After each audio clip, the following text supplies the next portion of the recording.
صلی اللہ علیہ وسلم نے کسی مکتب میں پڑھا نہیں، کسی مدرسے میں گئے نہیں، دنیا میں کسی کے سامنے زانوئے تلمذ طے نہیں کیا، کسی کی شاگردی اختیار نہیں کی، کچھ کسی سے نہیں پڑھا، کوئی استاد نہیں آپ کا، اس کے باوجود ایسا کلام انسانیت کو لا کے سنایا ہے کہ انسانیت اس کی نظیر لانے سے عاجز۔ یہ اللہ کی شہادت ہے، اللہ کی گواہی ہے کہ حضور اللہ کے نبی اور اس کے رسول اور اس کے پیغمبر ہیں، ورنہ کون ایسا کلام لا سکتا ہے؟ یہ خدا کا کلام ہے، اور جن پہ اترا وہ اللہ کے نبی، اس کے رسول اور اس کے برگزیدہ ہیں۔ مان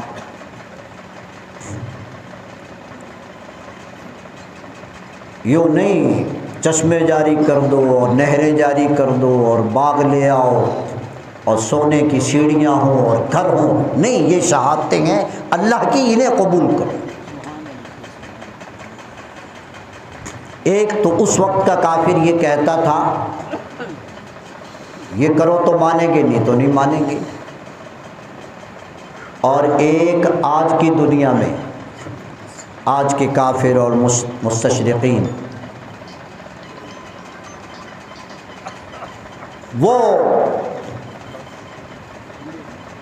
یہ کہہ رہے ہیں اور انسانیت کے ذہنوں کو آلودہ اور خراب کر رہے ہیں، شکوک و شبہات میں مبتلا کر رہے ہیں کہ دین اسلام پرانا ہو چکا، قرآن پرانا ہو چکا، اب نئی دنیا کے لیے کوئی نئی چیز ہونی چاہیے۔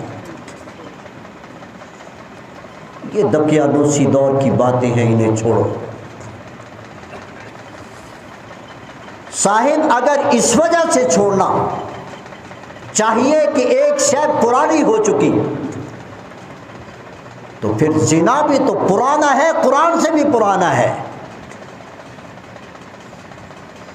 بے حیائی، بے پردگی، جرائم، بغاوتیں، ڈاکے، چوریاں، بد اخلاقی، یہ ایسے جرائم ہیں جو انسانیت میں، تکبر، حسد، ایسی برائیاں ہیں جو انسانیت میں قرآن سے بھی پہلے کے زمانے کی چلی آ رہی، قرآن کے نزول سے پہلے۔ اگر پرانا ہونے کی وجہ سے کسی چیز کو چھوڑنا چاہیے تو پھر جرائم کیوں نہیں چھوڑتے؟ انہیں کافروں نے انسانیت میں جو بگڑے ہوئے ہیں سینے سے لگا رکھا ہے، ایک قرآن کے بارے میں کہتے ہیں، اسلام کے بارے میں کہتے ہیں یہ پرانا ہو چکا، اسے چھوڑ دو، گناہ بھی تو پرانے ہیں، چھوڑ دو۔ دوسرا یہ صاحب قرآن پاک کے نزول سے، نزول کے زمانے سے زمین پہلے کی ہے،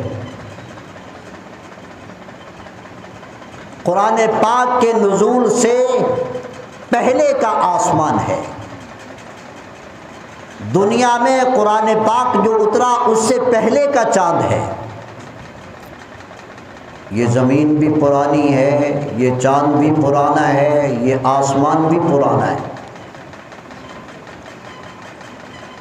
یہ پرانی زمین 2000 سال پہلے کے انسانوں کی ضرورتوں کو اگر پوری کر رہی تھی تو آج 100 بار قسم کھا کے کہا جا سکتا ہے آج کی نئی انسانیت کی ضرورتوں کو بھی پہلے سے زیادہ پوری کر رہی ہے۔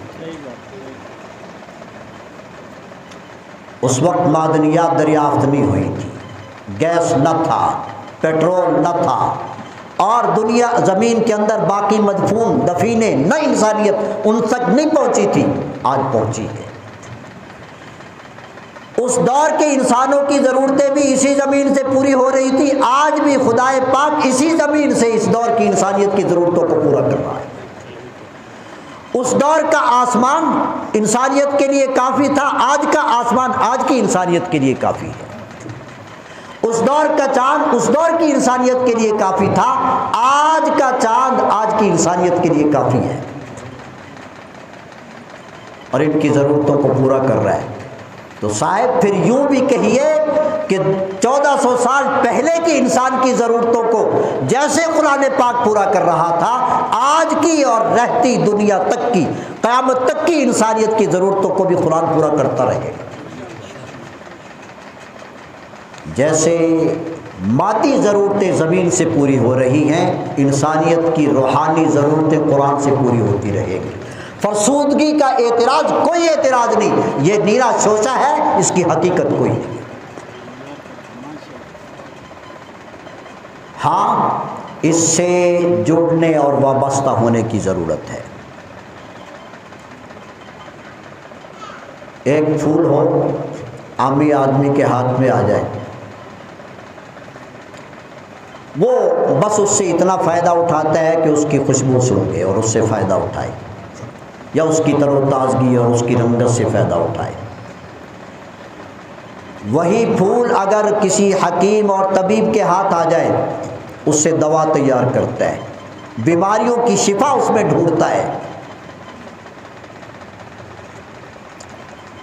اسی پھول پر اگر شہد کی مکھی آ کے بیٹھتی ہے تو وہ طبیب کو طعنہ دیتی ہے،